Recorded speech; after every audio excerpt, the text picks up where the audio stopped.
Hey folks, Jeff Gonzalez, president of Trident Concepts. I'm here with AR15.com to talk about one of my favorite subjects, rifles.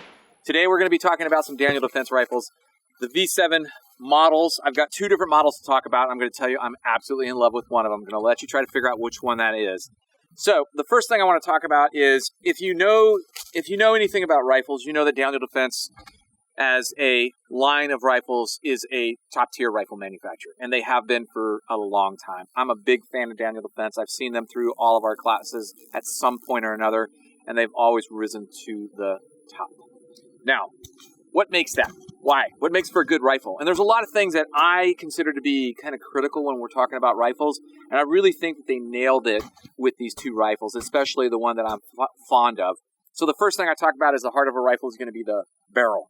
And when I'm looking at barrels, I'm kind of particular about my barrels. What we have here is we have two different barrel lengths. We've got a 16-inch and we've got a 14.5-inch with a permanently attached flash hider there.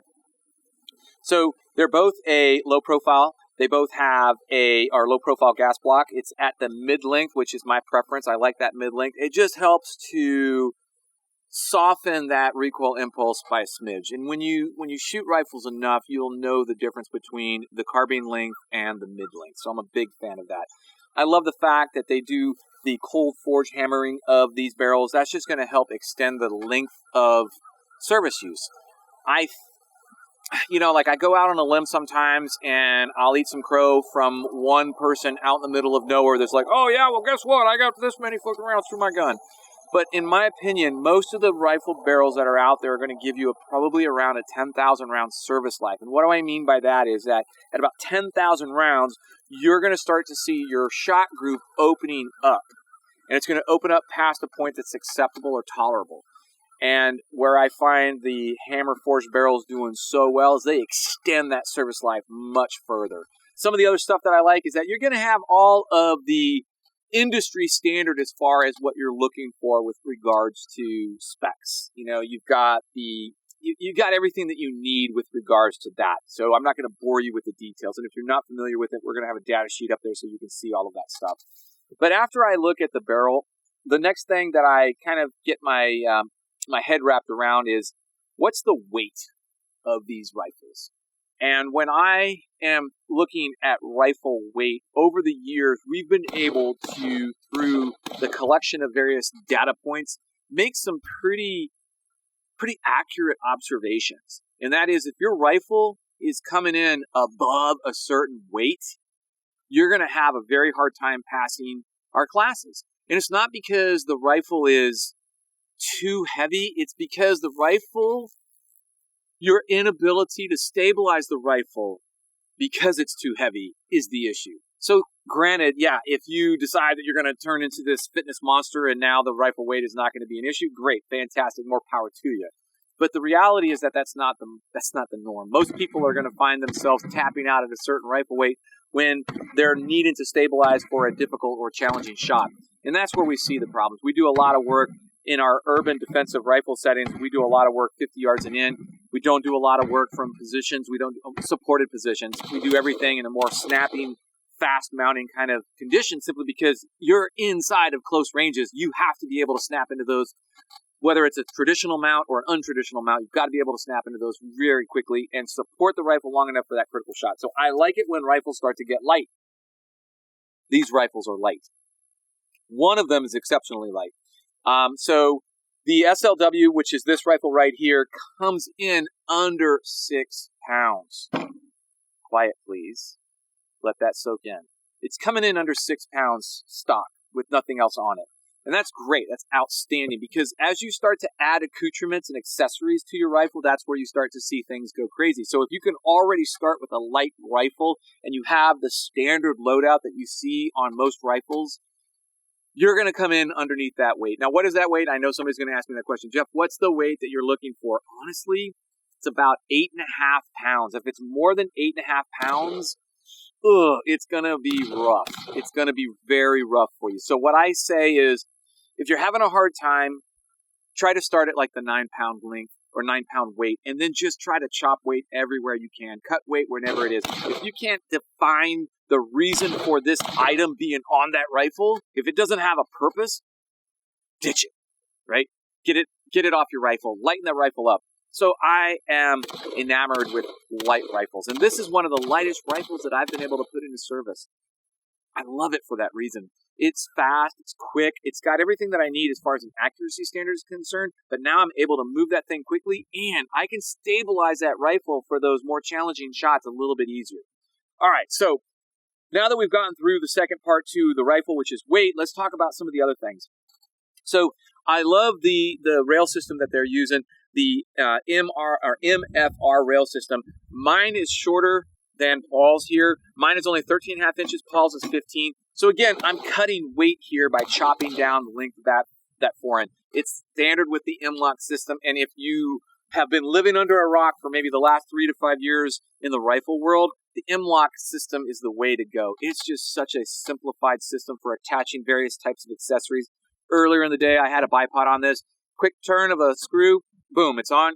Quick turn of a screw, boom, it's off. So I love that. You can attach pretty much everything that you might want. The one thing I don't have on this rifle yet is a good weapon-mounted light.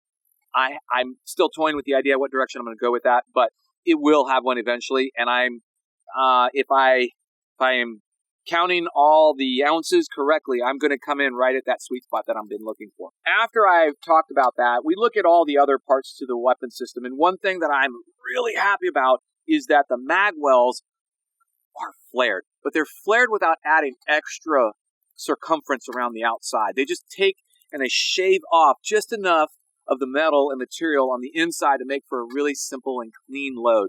Big fan there. Your bolt and the bolt carrier, what I like is that right out of the gate, it's coming as an M16. And the nice thing about that M16 style bolt is that it's doing everything that you need it to do. It's heavy enough to where it's doing what it should do, but it's also clean so that you don't have to worry about any of the cycling issues. It's got all the proper MPI testing. It's staked on the gas key. Everything that you need as far as industry standard, it meets or exceeds. So I'm super happy about that. But you don't see that M16 bolt carrier a lot from a stock rifle. A lot of rifle manufacturers don't do that. Both these guns come with that. I'm thrilled by it. After that, we talk about the other kind of user interface. And the rifles are designed around more of an ambidextrous shooter. So it comes with an ambidextrous charging handle, and it comes with an ambidextrous selector switch. Now, what's the big deal with the ambi stuff? Well, if you're not a left-handed shooter, you don't appreciate what those controls are like in a right-handed world. So I appreciate the fact that now these rifles are coming stock with those types of features. The selector level, whether it's righty only or ambidextrous, yes, you can learn how to use it, but it also just makes it a little bit easier. It makes the left-handed shooter's experience a little bit more natural, if you will. The nice thing about that ambidextrous charging handle is if I'm having to work the rifle off my weak side, which I do like to do a lot, it's nice to know that I don't have to come up with any unique or different style of gun handling to work that charging handle. So I can run the gun, whether it's on my right shoulder or the left shoulder, without having to worry about it. It doesn't cost me anything as far as size or space, so I'm good with it. The next thing is, all the furniture. They've got their new line of furniture. It's not new, but they've got that new to me line of furniture. And one of the things that I really liked about it was that it's got that nice grippy texture. Now, the style of shooting that I use a very choked up grip, and I use a finger notch in the pistol grip to help me get that choked up grip. So unfortunately, I have to kind of change the grip out to accommodate that. But those that are using the other style with that kind of nice tacky rubberish feel that you find on this Daniel Defense will really appreciate the fact that it is kind of nice and tacky. On a nice summer sunny day where that heat index is rising, your hands start getting sweaty, it's nice to have that little extra texture to really grip it down on. So folks, I'm really excited because next year these rifles are going to be getting a lot of trigger time.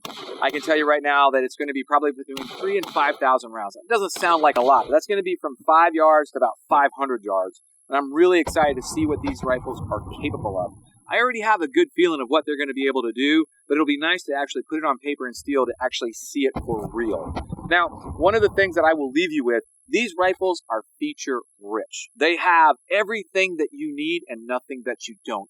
And one of the things that I will tell you is, as a consumer, if you're out there and you're wondering, what kind of rifle should I buy? There's a lot of different options that are out there for you. And you're going to probably find some options that are just outside of your price point at the moment. So here's a couple of pieces of advice that I might give you. Maybe it's worth waiting a little bit longer to increase your price point so that you can maybe look at buying once, crying once. What I typically see is a lot of times with new rifle owners, they're not entirely sure what to buy. And it's hard in this day and age because marketing is extremely crafty. But what I can tell you from the business end of our classes is what we see as far as problems are concerned. Rifles that have these features that you see right here do not have those problems. And what does that mean? That means the shooter has a more positive experience. That positive experience lends itself to improved skill development. And that's kind of what I favor. So I appreciate everybody's situation and where they're at, but I would tell you that when I'm looking back at some of the purchases that I've made, I do wish that I had actually either waited a little bit till I had the funds to cover it, or maybe just adjusted my expectation and know, okay, I'm not really going to get everything that I want, but I'm going to get enough of what I need. And kind of go about it that way. Because there's really no right or wrong answer as long as you have defined your mission and you're working with your needs and not your wants. So, folks, if you have feedback on your experiences with either one of these rifles, please feel free to post them down below. You can count on us putting a lot more videos out about our experience, about our observations. Like I said, I can't wait to start pushing this thing outside of normal ranges and seeing what it can do. I'm going to go out on a limb and make a prediction that I'm going to be very happy. I can already tell just in the couple hundred rounds that I've fired so far that I'm going to be very happy, but I'm going to be keeping an open mind, and I'm going to let performance drive everything. So you'll hear that from me. You'll hear how I am. Well, you'll hear about my observations and my performance as far as what we're getting out of this rifle. We'll be making sure to put that out there. All right, folks, until then, I'm Jeff Gonzalez. Take care and stay safe.